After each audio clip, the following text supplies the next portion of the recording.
On this episode, we present my conversation with a bit of a sci-fi legend. From Maggie Gordon to Regina Belmont, this actress has captured the hearts and minds of anyone that visited cinemas in the mid-'80s, the video stores of yesteryear, or anyone that knows about Zur and the Codon Armada. Yes, we're talking Night of the Comet, and one of my favorite films of all time, Nick Castle's classic, The Last Starfighter. So what are we waiting for? Let's start the show.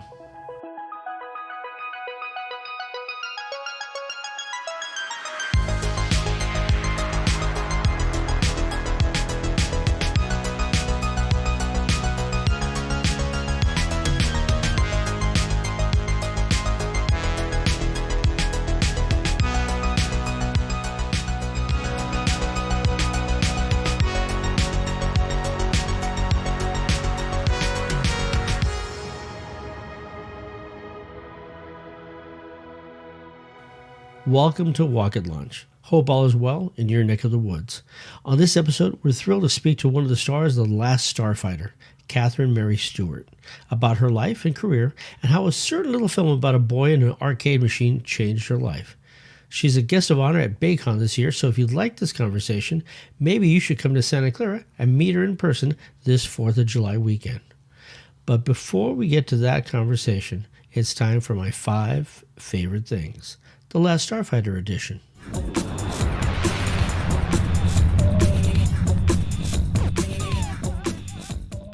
Well, as I may have mentioned, The Last Starfighter is one of my personal favorites, and I could probably discuss 40 to 50 things that I find interesting about the film. But for brevity's sake, we're going to stick with just these 5. Number 5. The year was 1984, and for sci-fi and horror aficionados, it was the year. In addition to the Last Starfighter, films released that same year included the original Terminator, Gremlins, A Nightmare on Elm Street, Dune, Red Dawn, Splash, The Brother from Another Planet, The Adventures of Buckaroo Banzai Across the Eighth Dimension, Night of the Comet, plus other films like This Is Spinal Tap and The Karate Kid.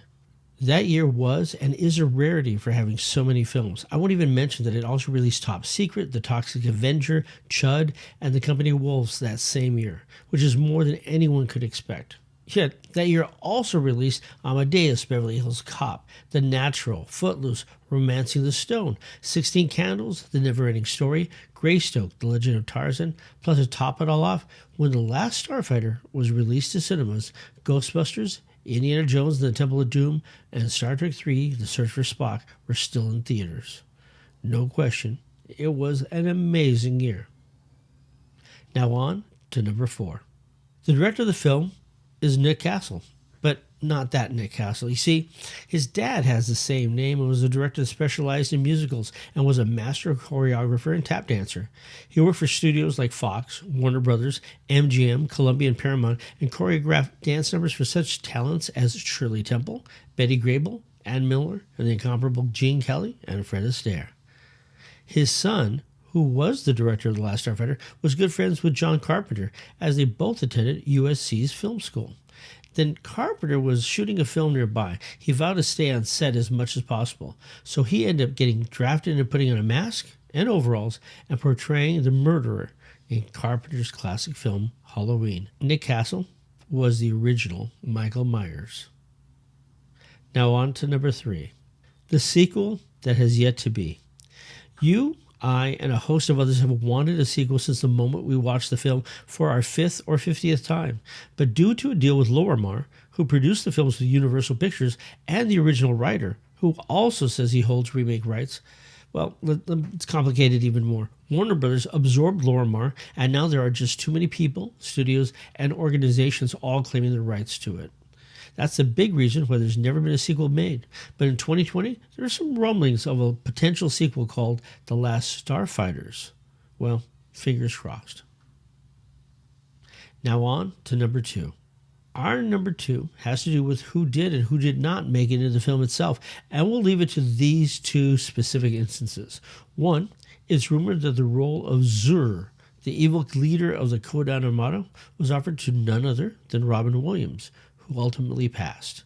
Then there's a matter of one Will Wheaton, who was cast as Lewis's best friend. Now, unfortunately, the majority of his scenes were cut from the film, but he can be seen in a couple of places in the background. This was about 3 years before his role as Wesley Crusher on TNG, so don't worry, I think he'll turn out okay. Now on to number one. If you ask anyone who really enjoyed this film to name one favorite aspect, they might bring up that this was the first film to execute fully rendered CG graphics for the ships and models. Maybe it's the fact that Atari developed and completed an arcade system to coincide with the film's release, but they got nervous and decided not to ship any as they didn't expect the film would really do that well.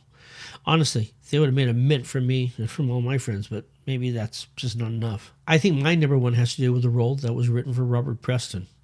Centauri was a hustler that planted games and systems on various planets in the hopes to find worthy pilots for the Gunstar ships to fight in the war. But it was the fact that this role was written as a celebration of his character from the classic musical The Music Man. His patter, demeanor, look, and style were an homage to a con man who just wanted to give a town a marching band. Who knew that someday he would reach well beyond the stars? This was the last theatrical film for Robert Preston. A character actor who started his career in 1943, was a two-time Tony Award winner, and gave us all the generosity of his work. And that was my number one. And now, without further ado, here's my interview with Catherine Mary Stewart, the iconic actress and guest of honor at this year's BayCon Sci-Fi and Fantasy Convention happening this 4th of July weekend in Santa Clara. Enjoy. Hi, Catherine. How are you? I'm good. How are you? I'm doing really well. It is a lovely day here in San Jose, and I'm just really excited to be able to talk to you about your the work that you've done, a little bit about your career, and very excited to talk to you a little bit about BayCon, about you coming out there this July. Yeah, I'm excited about that. I'm not really quite sure what to expect, but it sounds really interesting. And I'm looking forward to being there. I mean, I'm looking forward to going to the West Coast, as a matter of fact. I'm on the East Coast. You're saying it's a beautiful day there. Today here, it's miserable. It's rainy and Oh, it's I'm kind so of sorry. cold. Oh, Oh, I've actually turned the heat on again today, which is weird. oh wow. Yeah, but hey, it's It is what it spring, that's what is. happens. Yeah. I completely understand because Mhm. it's like going to San Francisco. If I go there expecting it to be warm, it'll be freezing cold. So they can't win. I'm telling you, San Francisco can be so cold in the summer even, because of, I mean, learning layer and all that stuff. The coldest day in San Francisco is a nice summer day. Where did you grow up? Yeah, I grew up in Canada. My sort of origin story, I guess, is I grew up with my father was a professor at the University of Alberta. My mother was she taught at the university. She had her master's in physiology, and I had two brothers older than me that were also very smart and academic. And then I came along. I didn't like school very much. I was my mother and my mother kept trying to find interests for me. And she started out when I was quite young in ballet, and I didn't like ballet because ballet was very regimented and boring to me. I thought I would get, in a room and be able to leap across. No, you sit there in first position and you bend your knees, and second position. It can be very boring until you reach a certain level where you can actually perform something. Um, uh, and then she tried art and then gymnastics. And finally, when I was about 14, she convinced me to go to this jazz dance class. And I fought her tooth and nail on that. But she sort of said, if you don't like it, you don't have to go back. And I ended up just loving it. So that was sort of like what I focused on in my teen years. And I became a member of a dance company and we toured around. In school, I was in the drama department and I loved it. As it turned out, I loved performing. And it is strange, but you hear this about a lot of actors. Um, they're introverts generally and quite shy, and as was the case with me. I was very shy, I was very awkward, but I found that an outlet in performing. Yeah, there's something amazing about that, though. You do talk to a lot of people that talk about the idea that they're like the last person that would make that jump to go up to do something. But once they found a character to hide behind, whether Yeah. it's a performance piece or something, then all of a sudden everything changed for them. Yeah, it's very strange. It's a very strange psychological switch, that impossible to anticipate as well. So, I mean, I was shocked and surprised as anybody that this was something that I thought was really, really cool. Was Yeah. there an initial role, or was it the dancing that where you had that moment where you went, "Ooh, this is more than fun. There's something special Yeah. about this." It was dance. It was the first time I've performed professionally in our dance company outside of, the end of the year show for parents. I realized, I mean, like my whole body and soul was just bursting with, just the knowledge that this was what I had to do. And I mean, I'm not sure that many people actually experience that. So I'm really grateful for that feeling. But yeah, it was almost overwhelming. And as a result, I kind of excelled at it and I pursued it. How did you move from dancing into what would it be theater next? So And part then, of that? I mean, that it was kind of hand in hand. I mean, or I sort of was on these parallel planes, especially in high school. But when I graduated from high school, I ended up in London, England at a dance school. It was actually a performing arts school focusing on dance. And so we were trained in all sorts of different kinds of dance. But there was also theater training, singing, dialects, all the stuff that goes hand in hand with theater training as well. And while I was there, I just kind of by chance, really, ended up at this cattle call audition for dancers for this rock musical movie that was going to be shot in Germany and they were casting it in London. And I'm out there dancing away, doing my thing. And the director pulled me out of the crowd and asked if I could act. And I said, sure. And he had me read for the role and I had to sing and stuff like that. And I wasn't prepared at all because you're supposed to come with some song preparation or something like that. Generally when you go to an audition, you're prepared. This was something I happened to run into some classmates heading for it, and I decided to tag along that day.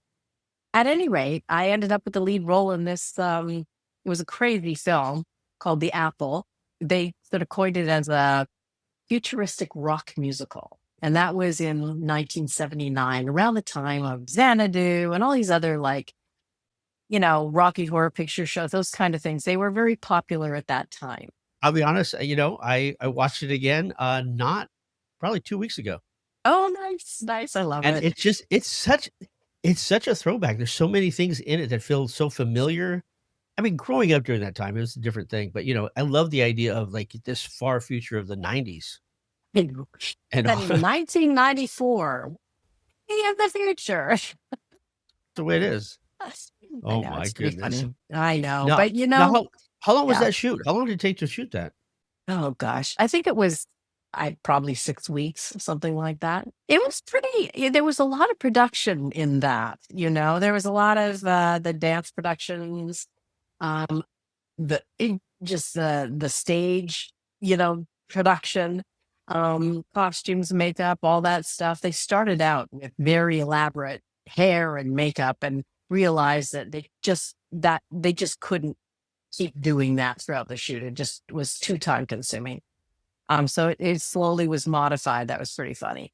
But no, it was quite an extensive production, and we shot, like I said, in Germany. We shot in West Berlin. This was before the wall was down, so a Wow. long time ago.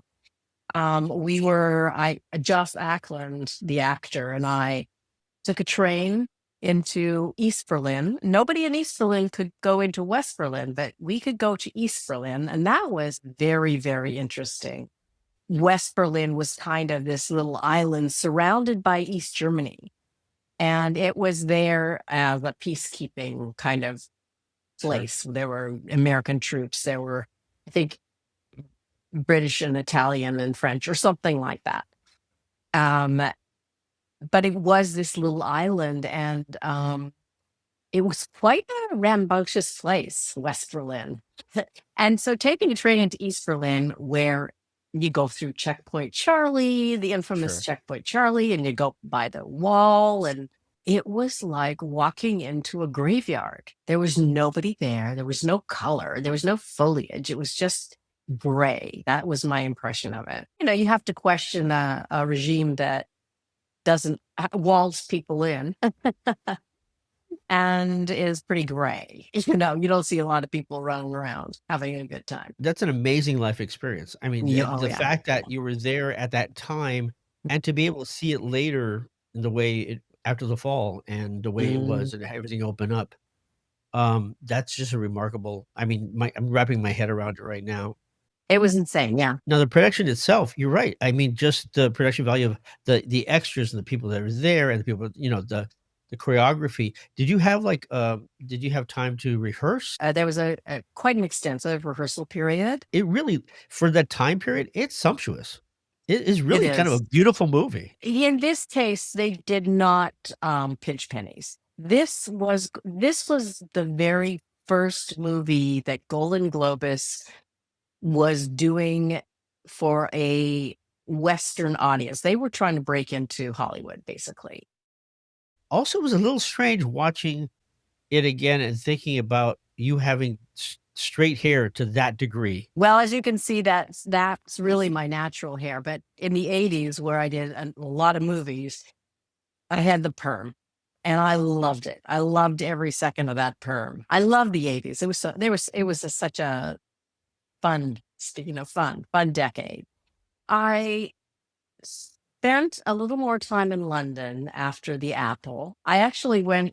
The Apple ended, I don't know, later in the year. I don't really even remember the time of year, but I ended up going home for Christmas to Canada, and I was cast in a movie in Canada, which was based on the fact that I'd done this other movie. So my second movie was actually in my hometown of Edmonton. It was called Powderheads, and it was one of these movies that sort of was based in those days in the '70s and '80s.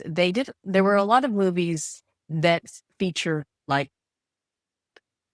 really cool skiing, snow skiing. And it was a silly movie based on sort of around the idea of really, really great skiing in the Rockies. It was silly, but it was fun. But it was like my second movie. Then I went back to London and I was cast in Nighthawks, Sylvester Stallone's movie. Sure, Very small absolutely. role in that, but that was it was just so fun to be around a movie of that size. And well, there was Sylvester Stallone, and he'd done Rocky, and we were all just like, "Oh my god, it's Sylvester Stallone!" So that was cool. That was sort of my first exposure to a superstar like that. And then it was after that I went to LA. I had these few things on my resume, and I put together a demo tape, and I got an agent, and then I just started auditioning for things. I did a few episodic things, just doing little bits and pieces here and there. And then I was cast in this role of Kayla Brady on Days of Our Lives, which turned out to be kind of an iconic role Right. after I was gone. I mean, I think she's still going today. I think so. I sort of can say that I was the original Kayla Brady, and it actually holds some weight. Yeah, it's amazing how you have, there's all these legacy things that you start, that you're part of, Mm. and all the different things that kind of like that make the body of your work, but also just kinda like inform, what you're doing. You're doing television, you're taking other roles. Now, were you also were you doing any theater at all? A little bit of theater. I did some theater in Los Angeles. I did a play there, and I did an off-Broadway show when I moved to New York. I moved to New York in like 1995 or 4. And when I first arrived, I did a play off Broadway, which was really fun. I was actually pregnant with my son at the time. But I had a very, very young daughter, and I was pregnant with my son doing this play. Um, and you know, the move from Los Angeles to New York was pretty, I just want to say catastrophic to my career because I had established myself in LA, and in New York, they really didn't care.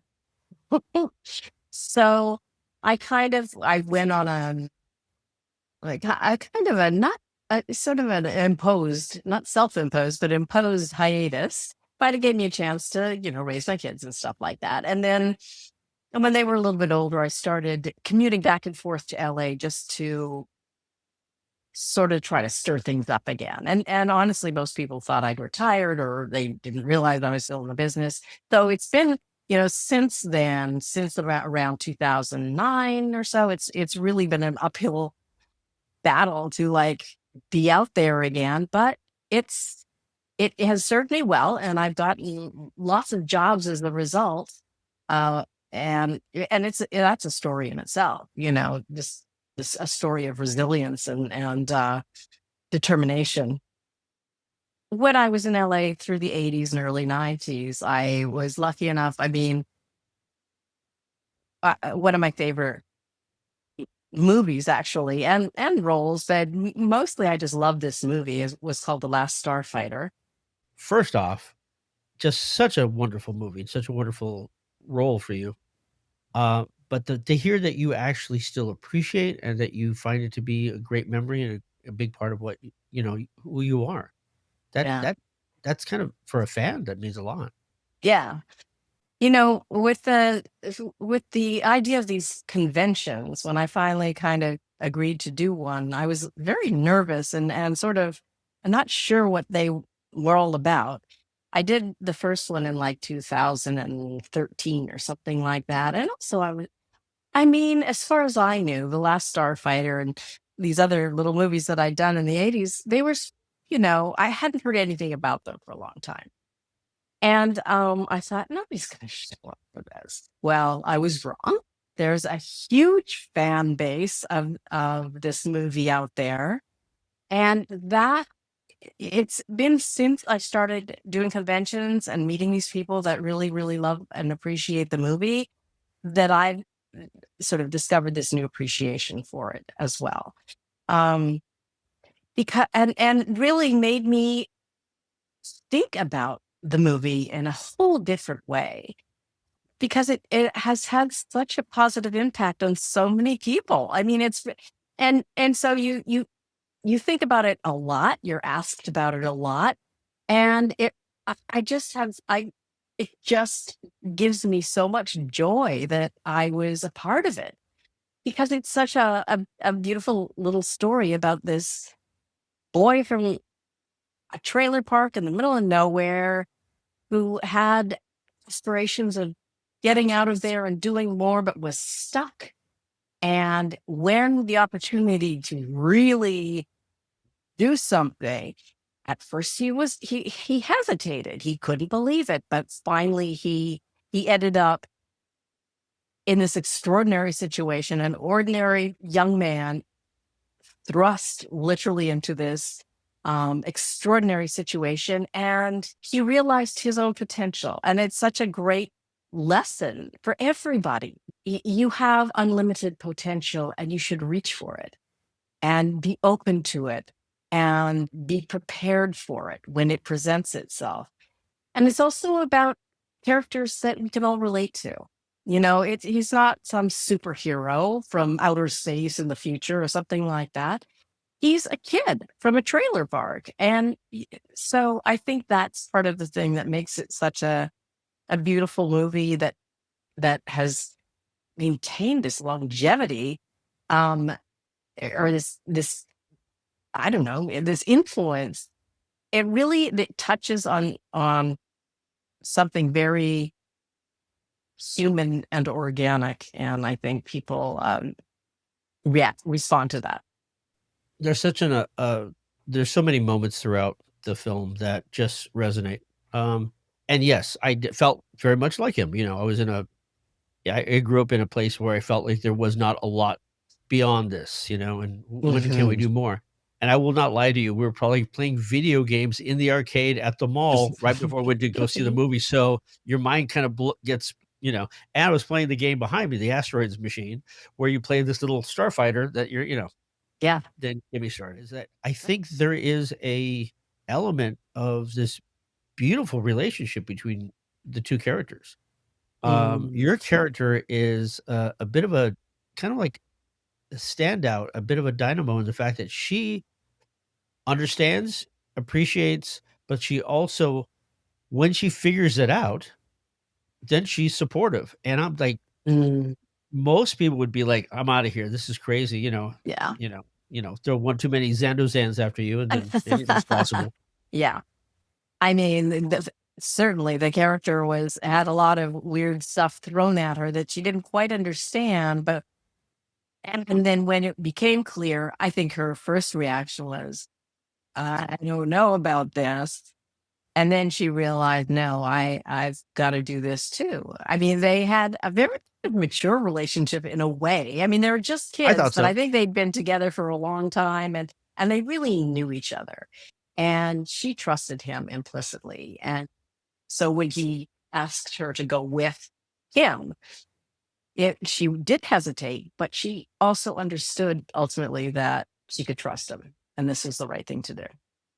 Yeah, those moments are just indelible. Those are always there and in your mind, and you kinda like go, "Wow, that's just something," and that, her making that final decision to go with him, Mm. and also even just the moments, with the duplicate. All those are some, like, there's some incredible classic comedy moments with Yeah. beats that actually deliver over and over again, and I'm watching it, I'm kinda going, "Wow, this is still so, so good."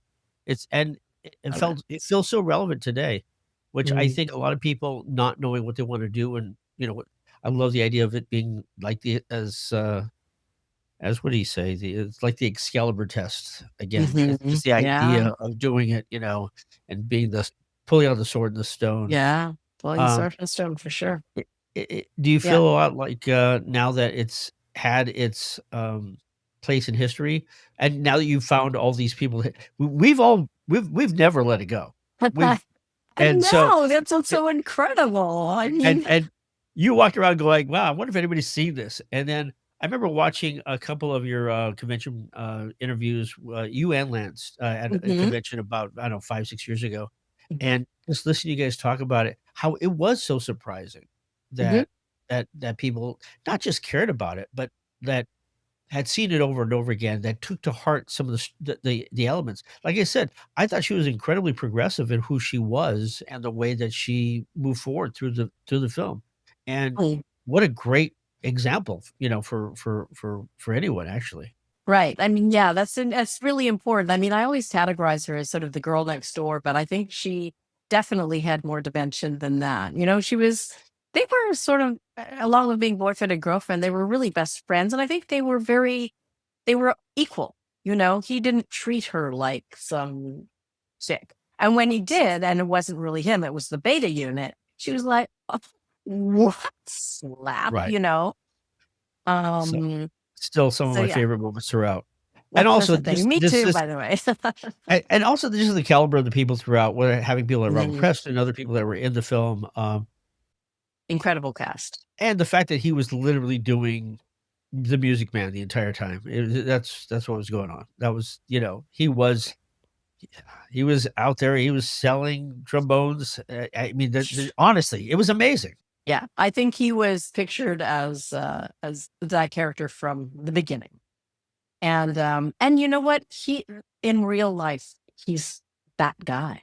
He's just the most lovely.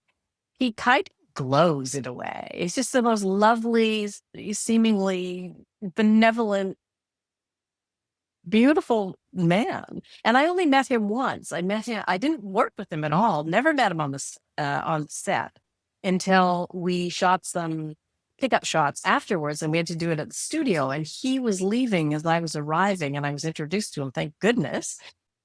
And oh, I mean, I melted because he was so. Oh, he was he just he literally glowed. I felt like. Talking about a progressive role. Yeah, that was after the Last Starfighter. So I'd sort of Last Starfighter was was sort of life altering for me in that it kind of put me on the map in terms of working in Hollywood. And that's kind of a big deal. So when Night of the Comet came along, I did audition for it, but they knew who I was, and I sort of feel like they wanted me for the role. I I didn't audition with Kelly, which is interesting.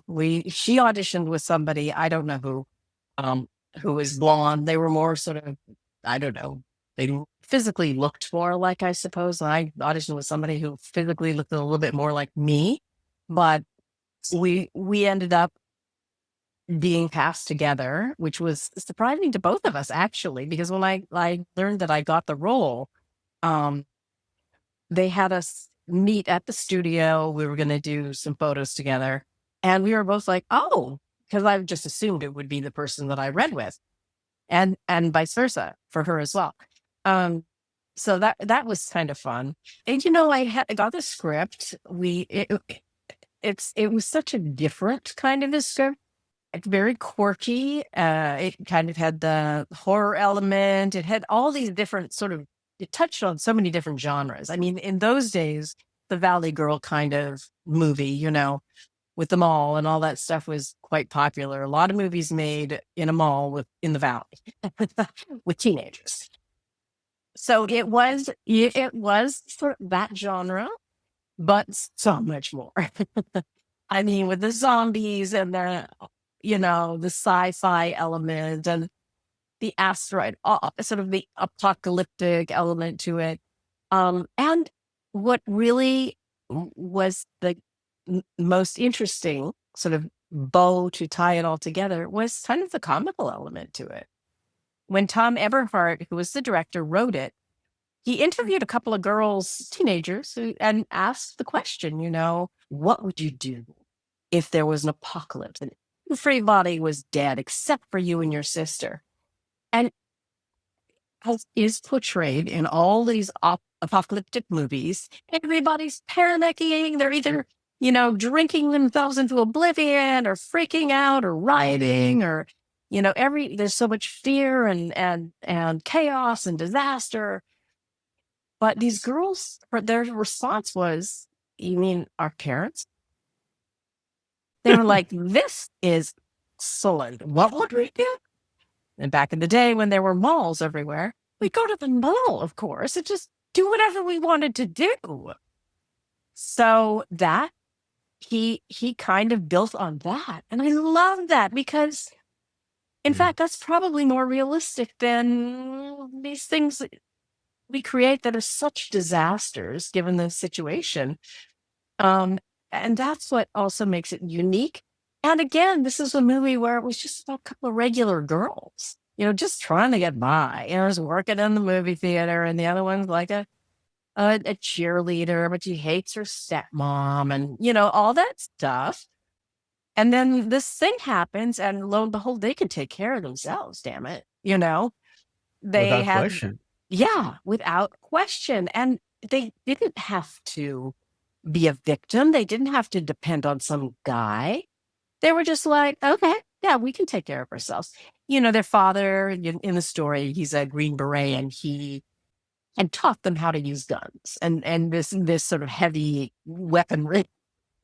So this was not foreign to them. And in a sense, he was gone all the time anyway, and they basically had to look after themselves because the stepmom didn't care. So it wasn't this a tragic situation where they were helpless. And shockingly, they were female, and females can look after themselves.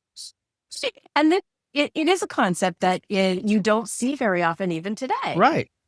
And Um, that's the thing is it really stands out for its time and for the thoughtfulness in putting that together and going, wait a second, this is like, oh wow, okay, these are authentic characters. There's something real about it. It's kind of like when you look at like the Breakfast Club and you listen to the dialogue and you hear the way they're talking to each other. There's there's an elemental thing. And also it's really funny. You have to have lived through it to know that the only place to go would be the mall because you have everything there. everything is there. You're set. Except unfortunately, this one, there was a couple of nasty box boys flying around. I just think the other thing is the fact that it had a longevity because for those two particular films, in my life, again, back when I was building video stores, Mm, they were perennials. They mhm. always were out, never Oh, stayed in. interesting. Yeah. Everybody had to see them. Everybody wanted to see because it was a word of mouth film. Mhm. And nowadays, we don't have that collective place where we sit together and go, "Hey, what do you think about this?" It's like we do it online. Yes. Yes. I think that's key. But um, I think that VHS absolutely extended the life of both those movies. Movies in the 80s in general, in terms of the fact that it was so accessible and it was, VHS was a culture in its own. But, a lot of people in those days also, if both parents were working or something and the kids came home from school, they could pop in a movie as almost like a babysitter. And both of those movies are really, they do have a message that's positive, and I think parents felt comfortable letting their children be alone and watching these movies. And once these kids got into these movies, they just kept watching them over and over and over again, and that really created this whole longevity, I think.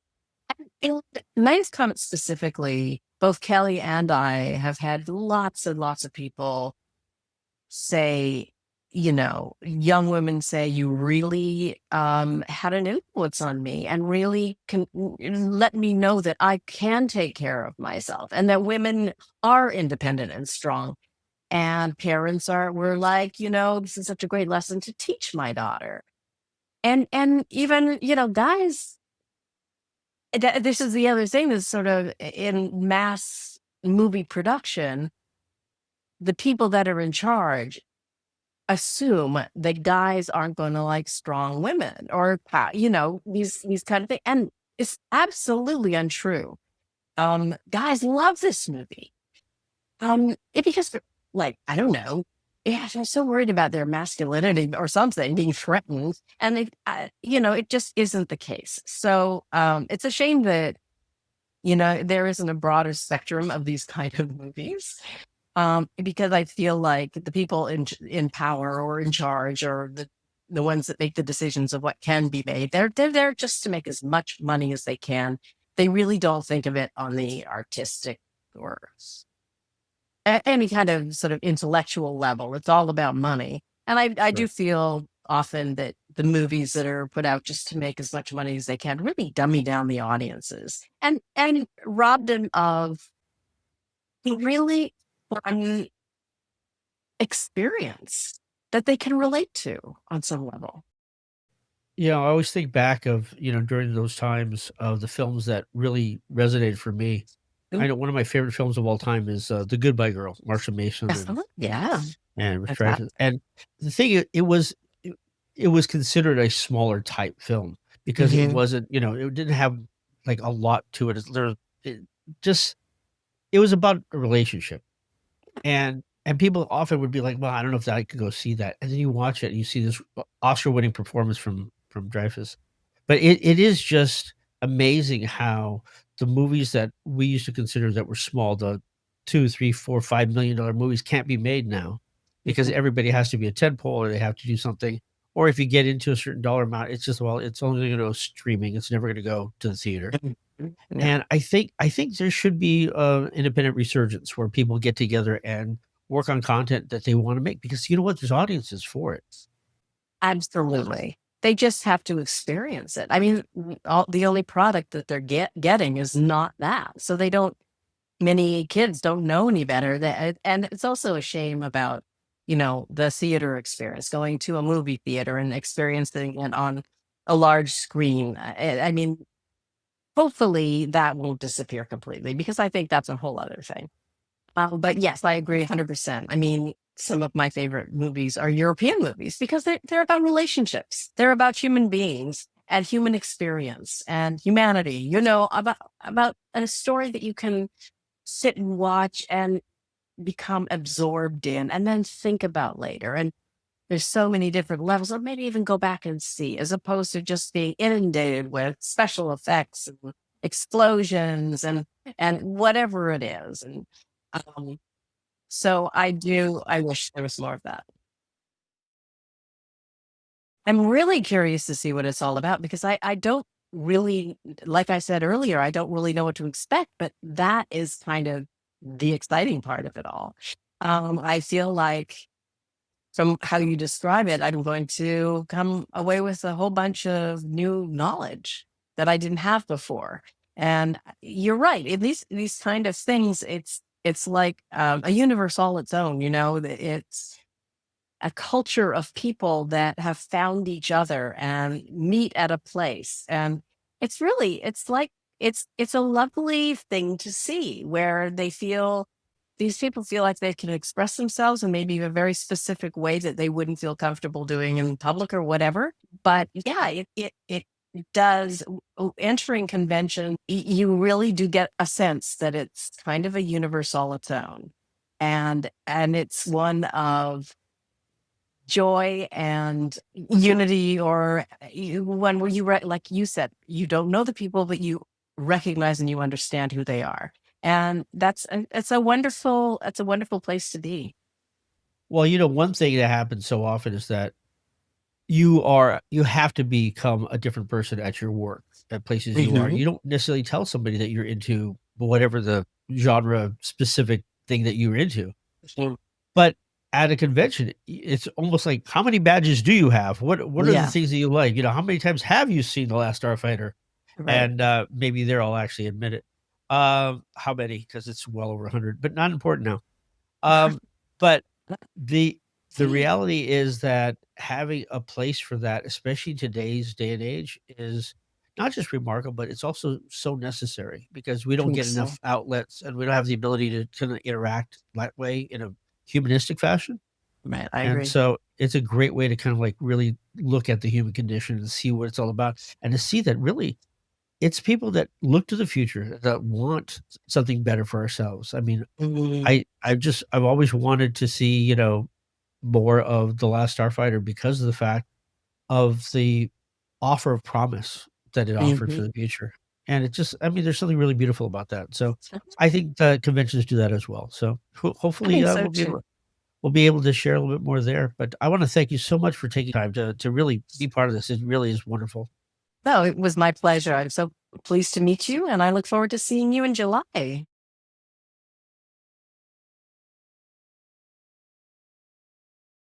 For over 40 years, BayCon has brought fans together for epic panels, amazing guests, workshops, gaming, and unforgettable fun. This year, we enter a convenient parallel dimension, a spookier side of speculative fiction that you can experience this 4th of July weekend at the Santa Clara Marriott. BayCon, the Bay Area's longest running, fan run science fiction and fantasy convention. There's a place for you here. Visit baycon.org for tickets and more. Thank you all for joining us on this episode of Wocket Launch. We really appreciate you watching, listening, and being a fan of sci-fi fandom. So until we meet again, remember, never be cruel, never be cowardly. Always try to be nice, but never fail to be kind. I'm Sinohui, and until next time, be seeing you.